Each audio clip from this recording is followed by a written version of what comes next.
l'on annonce, en confondant quelque peu la fonction et l'organe, une plus grande rigueur sur les budgets de fonctionnement pour améliorer l'enveloppe des frais de justice.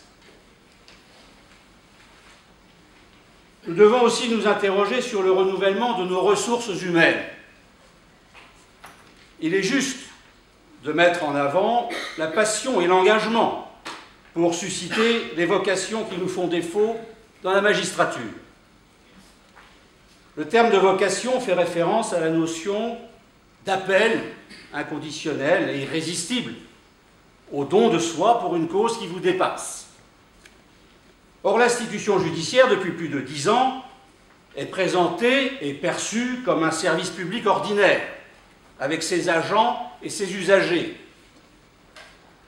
Cette désacralisation était peut-être nécessaire pour gommer certains excès. Mais on en paye le prix aujourd'hui sur le terrain du renouvellement des ressources humaines, dont la problématique repose en partie sur l'effacement de la reconnaissance sociale de la fonction de magistrat. Interrogeons-nous sur les raisons de l'effondrement des candidatures au concours d'entrée à l'ENM en 2012. Situé entre 3 et 4 000 candidats au niveau national jusqu'en 2004, on a constaté depuis une chute constante des candidatures pour arriver à 1500 en 2012, au niveau national, bien sûr. Au point que le jury, soucieux de la qualité du recrutement, a décidé de ne pas pourvoir 64 postes sur les 270 offerts au concours. De la même manière que 60 postes n'avaient pas été pourvus pour des motifs identiques en 2011.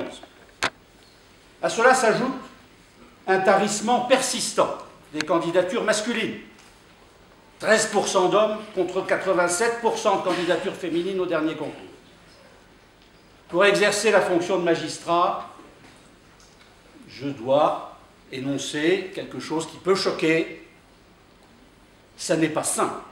Ça n'est pas sain de laisser de tels déséquilibres s'installer sans prendre le risque de porter atteinte à terme à la mixité équilibrée et nécessaire, indispensable, dirais-je, à la légitimité sociologique de nos juridictions.